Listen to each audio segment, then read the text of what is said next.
¿Cuántos creen que Jesús es el Señor? El apóstol Pedro dice: a ese que ustedes crucificaron, Dios le ha hecho Señor y Cristo, Señor y Rey. El título de este mensaje le voy a poner: siervos por amor. ¿Cuántos siervos por amor hay aquí hoy? Bueno, vamos a ver ya al final del servicio, ¿ok? ¿Qué estaba pasando aquí cuando el apóstol Pedro dijo esto? Les voy a dar un poquito el trasfondo para que sepan. Ustedes saben que desde la antigüedad estaban esperando el Mesías, que sería el Cristo, sería el Salvador. La palabra Cristo, les he dicho, no es el apellido de Jesús. Jesús no se llamaba Jesús y su apellido era Cristo. Era el oficio que él tenía. Cristo viene de una palabra griega, Christos, que significa ungido. Mesías viene de una palabra hebrea que significa el enviado, el ungido, el enviado. Entonces cuando dices Jesucristo, estás diciendo Jesús el ungido, el enviado. Amén. Para que sepa eso. Entonces, desde la antigüedad se estaba esperando, porque había muchas profecías, que un día Dios iba a enviar al Salvador, que iba a enviar al Mesías. Y el pueblo de Israel había estudiado todas esas profecías y lo estaban esperando. Ahora, había profecías que decían que iba a venir de la descendencia del rey David. ¿Y por qué era tan importante para el pueblo de Israel la descendencia, que viniera de la línea de David? Porque ustedes deben de recordar que cuando David era rey, fue una de las épocas más gloriosas del pueblo de Israel. Cuando David era rey, como él fue un hombre que tenía el corazón conforme al de Dios, no había enemigo que le pudiera hacer frente a David y a su ejército. David dale el aplauso si quieres al Señor. Amén.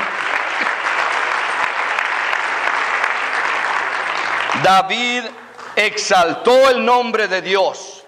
Era un guerrero tremendo.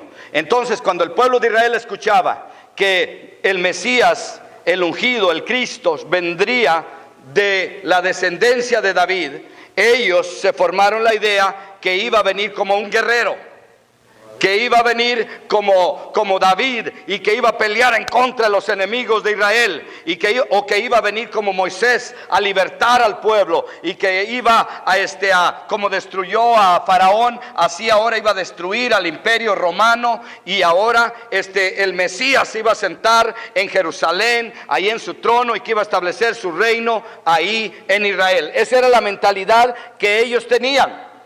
Ellos no tenían, Pedro y los demás discípulos no tenían la revelación que después Pablo recibió, de que había otra Jerusalén, que es la Jerusalén celestial. Amén. Por eso el apóstol Pablo recibió muchas revelaciones que Pedro y los primeros discípulos no tenían, y él no las escribe allí en sus cartas.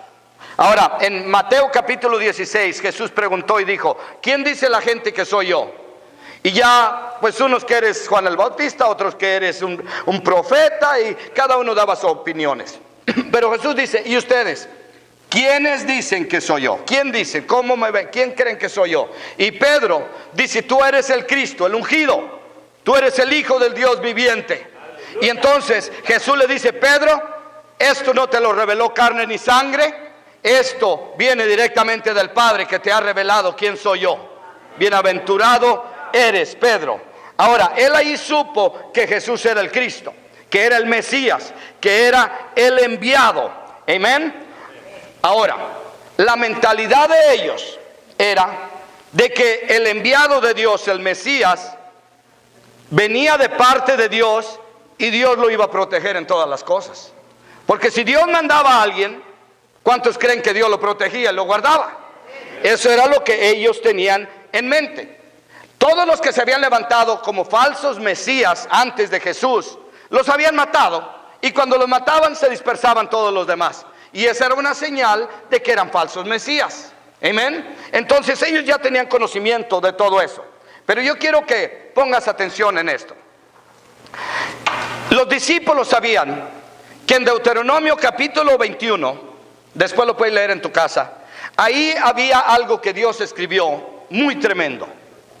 Ahí Dios dijo: mira, si alguno comete algún crimen digno de muerte, esa persona va a morir colgada en un madero, y quiero que dejen su cuerpo hasta el atardecer solamente, no lo dejen hasta otro día.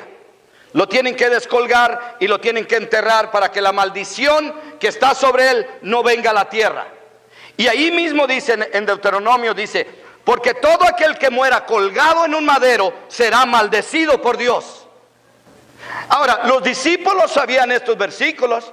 Entonces yo quiero que te imagines tú, ¿qué crees que pensaron cuando vieron al Mesías en una cruz? Si ellos sabían que todo aquel que moría colgado en una cruz era maldecido por Dios, y ahora el que ellos creían que era el Mesías estaba en una cruz, decían, pero no puede ser.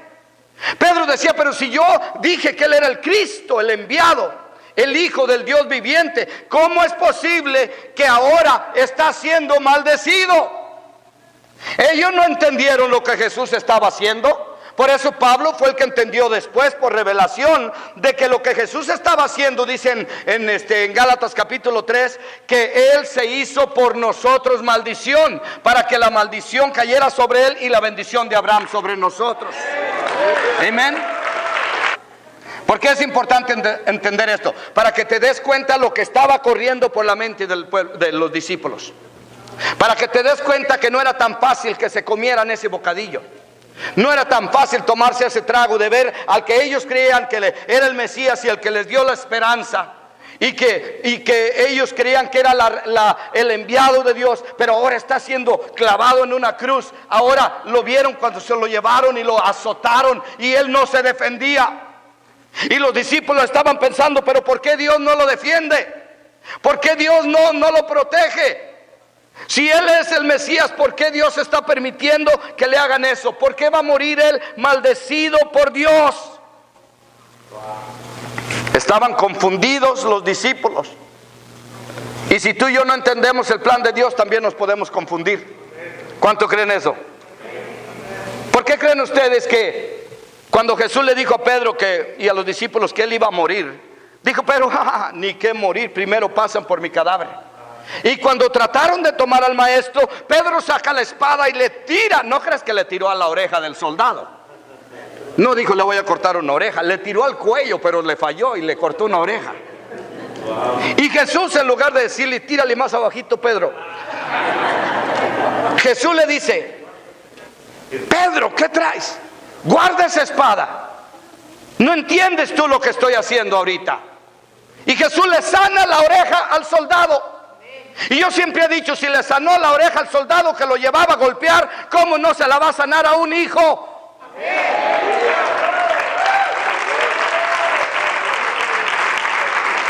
¿O no es verdad? Ahí se puede ver el amor de Dios, se puede ver el corazón de Jesús. Le dice, Pedro, tú no entiendes lo que yo estoy haciendo. No necesito que me defiendas, Pedro. Yo podría decirle al Padre que envíe ángeles y enviaría ahorita 1,000,000 de ángeles. Y no tienen con 1,000,000, con uno tendrían. Pero Pedro, es necesario que yo haga esto. Si Pedro hubiera entendido lo que el maestro iba a hacer en la cruz, Pedro le hubiera dicho, me duele mucho, maestro, pero gracias por hacerlo.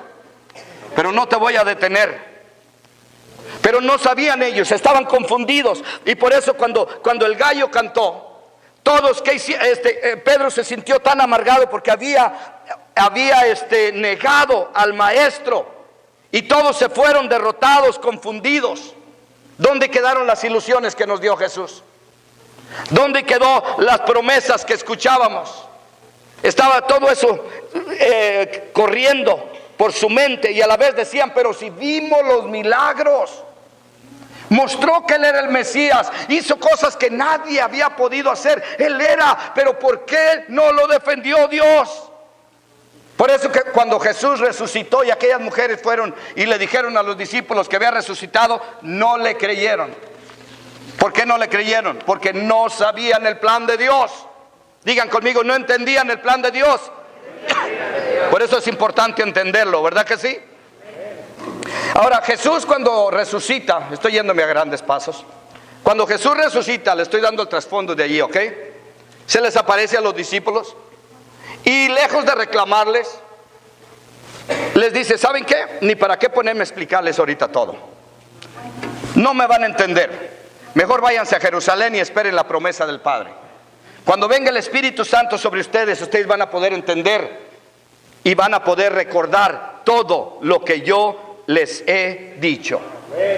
Y Pedro, que estaba tan confundido y adolorido por haber negado al maestro, era uno de los que estaban en el aposento alto. Y cuando el Espíritu de Dios cayó el día de Pentecostés ahí, Pedro entendió mucho más de lo que había entendido antes. ¿Cuántos creen que cuando el Espíritu viene a nosotros nos enseña mucho más de lo que creíamos que sabíamos? ¿Verdad que sí? Denle un aplauso al Espíritu de Dios, amén.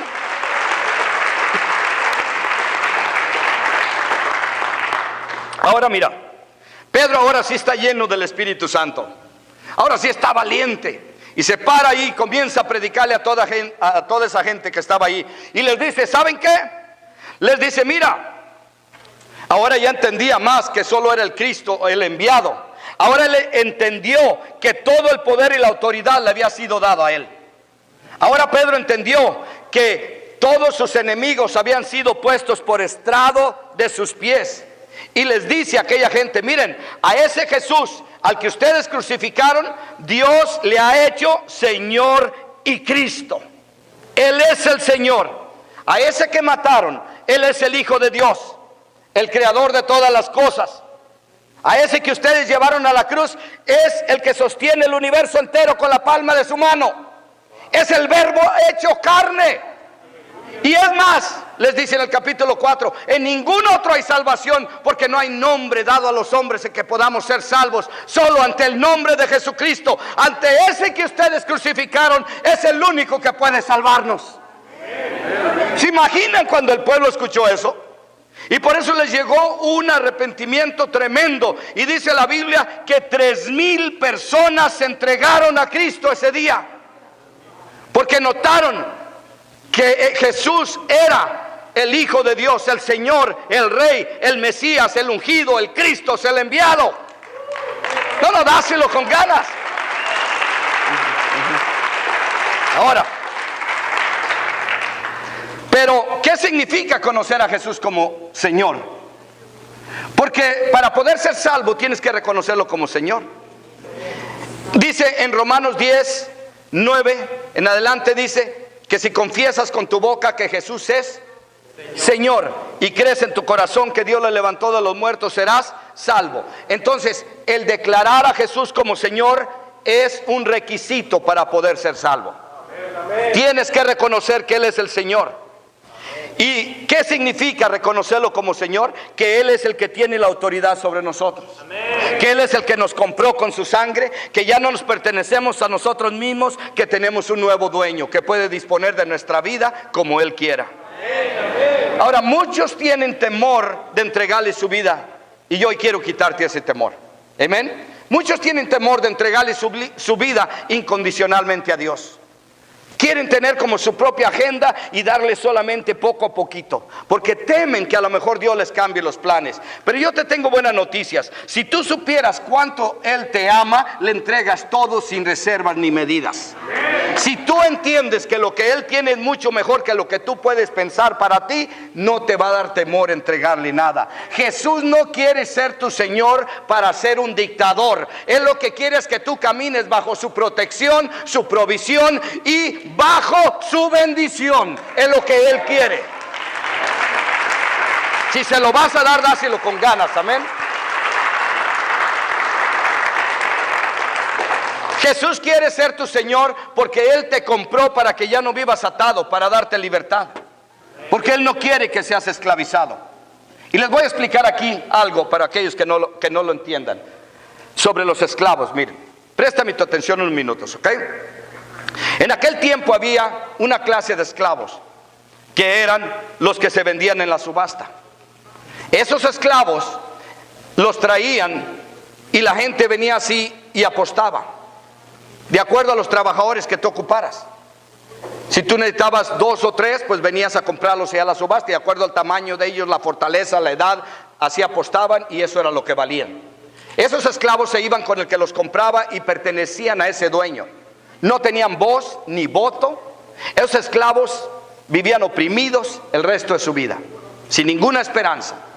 Por eso Jesús en una ocasión les dijo: ¿quién de ustedes invita al esclavo a sentarse con ustedes a la mesa? Porque nadie. El esclavo nunca podía sentarse a la mesa con el Señor, nunca podía compartir algo de comunión con ellos. Para nada. El esclavo salía de trabajar, venía, todavía les lavaba la ropa, les hacía de comer y hacía todos los quehaceres. Y ya cuando le decían, ya puedes irte a dormir, entonces iba a dormir. Y él podía irse a comer allá a un rincón, pero él no tenía parte con los dueños. Eso era un tipo de esclavos. Pero había otro tipo de esclavos. Y este otro, después lo puedes leer, tú, está en Deuteronomio capítulo 15. Y el Señor dejó en las leyes esto y dijo, mira, para proteger a los hebreos del pueblo judío, cuando algún hebreo del pueblo de Dios no tuviera con qué mantener a su familia. Y entonces dejó escrito ahí en las leyes y dijo, mira, lo que vas a hacer tú es someterte a otro hebreo como siervo. Te va a pagar la mitad de lo que se le paga a un jornalero, pero vas a trabajar para él 6 años. ¿Cuántos años? 6 años. Y al 7º año es el año de liberación. Puedes quedar libre y te puedes ir con tu familia. Pero aunque te va a pagar la mitad solamente lo que es el jornalero, pero aquí la bendición está en que de todo lo que Dios lo bendiga a ese amo, le va a tener que repartir al siervo. Y con eso él ya se puede ir y puede empezar un nuevo comienzo con su familia. ¿Cuántos entendieron eso? Amén. Eso lo dejó Dios para proteger a aquellos que no tuvieran con qué mantener a su familia. Ahora mira, yo quiero que usemos un momentito aquí, que nos imaginemos algo aquí. ¿Está bien? Con respecto a esto. Imagínate entonces, si va un siervo a buscar trabajo con otro hebreo, un hebreo con otro hebreo, y le toca la puerta y le dice, ¿sabes qué? Mi familia está ahorita en necesidad. No tengo trabajo, tengo hijos, tengo esposa y no puedo mantenerlos ahorita. Necesito someterme a ti como siervo. Pero imagínate si ese hebreo que va a ser su amo o su patrón tiene la cara mal encachada y le dice, ¿y eres bueno para trabajar? ¿Cuántos han tenido un patrón medio así? No levanten su mano. Casi no hay. Y aquel siervo nota en su puro aspecto lo corajudo que es. Pero por la necesidad que tiene dice, ni modo, tengo que aguantarme, me tengo que someter. Y aquel hombre le dice, está bien, allá tengo una choza que está allá en la propiedad de aquel lado, llévate a tu esposa, a tu familia, métanse ahí, a las 4 de la mañana aquí te quiero porque empiezas a trabajar. Y se levanta a la mañana y aquel patrón lo oprime y le pone tareas pesadas. Y empieza a notar que está abusando de él. La familia siente el desprecio de la familia del patrón. Los ven como algo insignificante, los hacen a un lado porque ellos no tienen. Le llama un día al patrón y le dice, ¿sabes qué? Estoy enfermo. Y el patrón le dice, a mí no me importa que estés enfermo, vente aquí a trabajar, hay que trabajar. ¿Te imaginas cómo está? Entonces los hijos y la esposa del siervo pueden percibir el rechazo, el desprecio, el abuso, y le dicen, papá, vámonos, ¿qué le estamos aguantando a este hombre aquí? Pero el papá le dice, mira, no, aguanta, tengan paciencia. Ya pasaron 4 años, nos quedan 2. En el 7º es el año de liberación. Hay que aguantar, hay esperanza, 2 años más. Y entre 2 años me va a tener que repartir de lo que Dios le ha bendecido y ya podemos nosotros comenzar una nueva vida por allá. Pero la familia está frustrada, la esposa está frustrada, los hijos, él también. Todos los días chequea el calendario, se le hacen largas. ¿A cuánto se le han hecho largas las semanas a veces? Que dices tú, ya será viernes y apenas es martes. Y está checando el calendario, esperando que los días pasen rápido, pero parece que están lentos cada día. Pero él no se quiere ir porque hay una esperanza que al 7º año es el año ¿de qué? De liberación. Y allí aguanta y ahí se espera. Pero vamos a hablar de otro, que llega y sale un hebreo con una sonrisa. Y le dice, ¿en qué te puedo ayudar, mi hermano? Fíjate que estoy en necesidad y mi familia ahorita, y le cuenta cómo están. Y le dice, oh, mira, precisamente estoy necesitando ayuda. Ven, pasa, siéntate. ¿No quieres un té, una soda, una agüita para tu esposa, para tus hijos? ¿Qué quieres tomar? Cuéntame tus problemas, ¿cómo estás? Y ya empiezan a platicar ahí. Y este amo le dice, está bien, yo te puedo ayudar. Yo tengo aquí en que trabajes, no te preocupes. Mira, ahí tengo una casita ahí. Llévate a tu esposa, a tus hijos ahí. Y cualquier cosa que necesites, házmelo saber. Aquí tienes mi número, mira, privado. Y aquel siervo cuando llega dice, wow, qué bonito, qué bonito me recibió este amo. Y está a gusto ahí. Y entonces, un día llama enfermo y le dice, ¿sabes qué, patrón? Fíjate que me siento un poco mal, amanecí con fiebre. Y el patrón le dice, no te preocupes, no tienes que venir a trabajar hoy. Es más, al ratito llega el patrón y lo visita a su casa con un té. Y le dice, tómate este té, te va a caer bien. ¿Necesitas algo? ¿Necesitas una medicina? ¿Quieres que vaya a la farmacia a recogerte algo? No, estoy bien.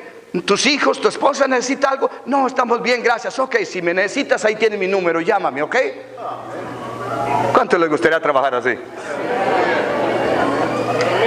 Y entonces este amo es totalmente lo contrario. Y este siervo nunca se acuerda de revisar el calendario, porque los días se le pasan tan rápido. Nunca se acuerda de cuántos años va a servir ahí, porque él vive feliz ahí. Sus hijos empiezan a jugar con los hijos del patrón, y la esposa y la patrona se la llevan bien como hermanas, y de pronto se siente como de familia ahí. Y cuando menos piensa, un día el patrón lo llama y le dice, oye, quiero hablar contigo. ¿Sí sabes cuánto tiempo has estado aquí? No, ni cuenta me he dado. Le dice, fíjate que ya tienes 6 años. Ya te vas a tener que ir. Y cuando le dice, ya te vas a tener que ir, dice él, no, yo no me quiero ir. Y va y habla con su esposa y sus hijos. Le dice, ¿sabes qué? Ya cumplimos 6 años aquí, ya empieza el 7, nos tenemos que ir. Pero los hijos le dicen, no, yo aquí vivo a gusto, papá, hay que quedarnos aquí. Y la esposa le dice, yo tampoco me quiero ir, yo aquí he sido feliz, me siento como de la familia. Y él dice, pues ni yo tampoco, voy a ir a hablar con mi patrón. Y va con el patrón, le dice, mira, ni yo, ni mis hijos, ni mi esposa nos queremos ir. Nos has tratado tan bien, nos sentimos como parte de la familia, has sido tan bueno con nosotros. Yo sé que por ley te tengo que servir 6 años, y a los 7 me puedo ir. Pero también la ley dice que si me quiero quedar, me puedo quedar. Ahora,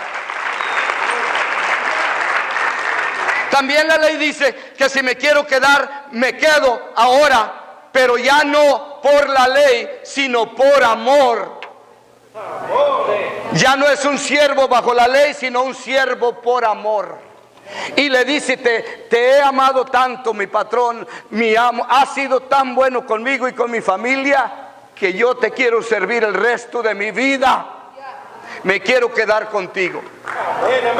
Y había una ceremonia que tenían que hacer, en donde el patrón tenía que agarrar un picahielo, una lesna, y ponerle la oreja del siervo junto a una puerta y aportillarle la oreja contra la puerta. Yo no sé por qué estaba esa ceremonia ahí, pero así dice. Y le tenía que aportillar ahí la oreja. Y una vez que le aportillaba la oreja ahí, esa ceremonia estaba indicando que ese siervo estaba consagrando su vida a servirle a ese patrón el resto de su vida por amor a él. Y se podía quedar ahí todo el tiempo que él quisiera. Pero para este siervo no le importaba, porque él recordaba cómo llegó aquel día ante ese patrón. Llegó fracasado, llegó sin dinero, llegó todo derrotado y afligido porque no podía mantener a su familia. Llegó ahí con todo el peso que traía, y cómo ese patrón lo levantó y lo ayudó, y cómo lo ha bendecido. Dice él, yo no me quiero ir de aquí, me ha tratado muy bien. Te digo una cosa, tú y yo también servimos a un amo malo antes, que se llama Satanás. Porque la Biblia dice que no hay ningún lugar neutral. Porque Jesús dijo: no puede servir a dos señores, el que está conmigo o está contra mí, el que no recoge conmigo desparrama. Y cuando vivíamos sin Cristo, estábamos sirviendo al otro amo, y ese es el amo malo, que lo que quería era robar, matar y destruirnos. Nos trató mal. Él no te visitaba cuando estabas enfermo, Él era el que te enfermaba. Él nunca te llevó un té, Él nunca se preocupó por ti. Él vino a robar y a matar y a destruir. Y todos servimos a ese amo por algún tiempo, o la mayoría por lo menos. Todos andábamos bajo la opresión del otro amo. Y cuántas veces no intentamos huir de él, pero no podíamos, porque nos tenía atados. Y ahí no había que le íbamos a servir 6 años y al no, Él nos tenía como esclavos oprimidos, odiándonos, odiándote a ti y odiando a toda tu familia. Lo que quería era exprimirte, porque no tenía ninguna intención buena hacia nosotros. Pero la buena noticia es que se llegó el día de la liberación. Y el día de la liberación, dale el aplauso al Señor.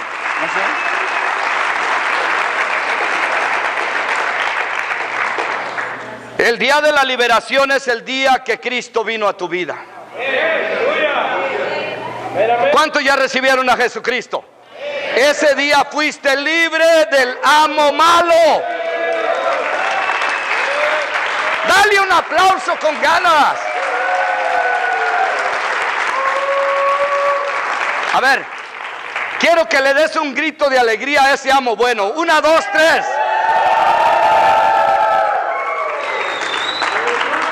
¿Tú crees que un esclavo no iba a gritar así cuando era libre? Ese que tenía el siervo malo, el día que era libre, todos sus hijos y su esposa hacían fiesta. Porque decían: ya no me tengo que quedar aquí. Agarraba la pala y el pico y ahí tienes todo eso, me voy. Pero el que le tocó el amo bueno no se quería ir. Y te digo una cosa, yo serví al amo malo por 26 años, pero el día que comencé a caminar con el amo bueno, yo le dije: yo no vengo por 6 años, yo vengo por el resto de mi vida. ¡Aleluya! Dije: ¡aleluya! Yo no le dije a Jesús: yo te voy a servir nomás en las buenas, yo te voy a servir nomás cuando todo esté bien. No, yo no le dije solo unos cuantos años, le dije hasta el resto de la eternidad, porque nadie me ha tratado como me tratas tú.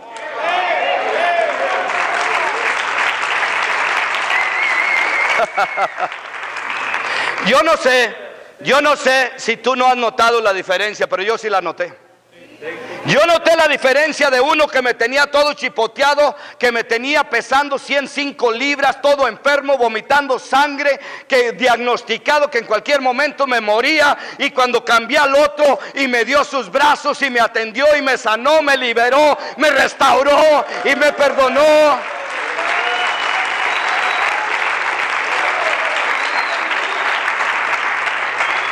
Por eso mi relación con este amo no es negociable. Por eso yo no le digo tantos años o tantas condiciones. Es el resto de la eternidad. ¿Cuántos ya se decidieron a hacer eso? A ver, levante su mano si ya se decidió. Ok, Señor, anótalos por favor. No, déjela arriba. Anótalos por favor, Señor, a todos los que están levantando la mano. Irrevocable.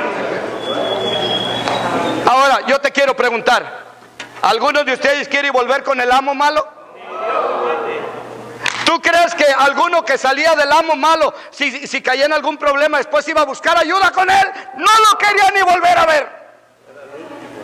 Era el último que quería ver, porque nunca le miró una onza de compasión. Pero sin embargo el otro no solo se preocupaba por él, por su esposa, por sus hijos, por su salud, por su bienestar. El otro hacía lo posible para que él estuviera bien. ¿Cómo no iba a querer seguir con él? Y te digo algo, eso es lo que Jesús ha hecho con nosotros. Todo lo que ha hecho es amarte, es restaurarte, es sanarte, es mostrarte el gran amor que él te tiene. Dale un aplauso al Señor. Aleluya.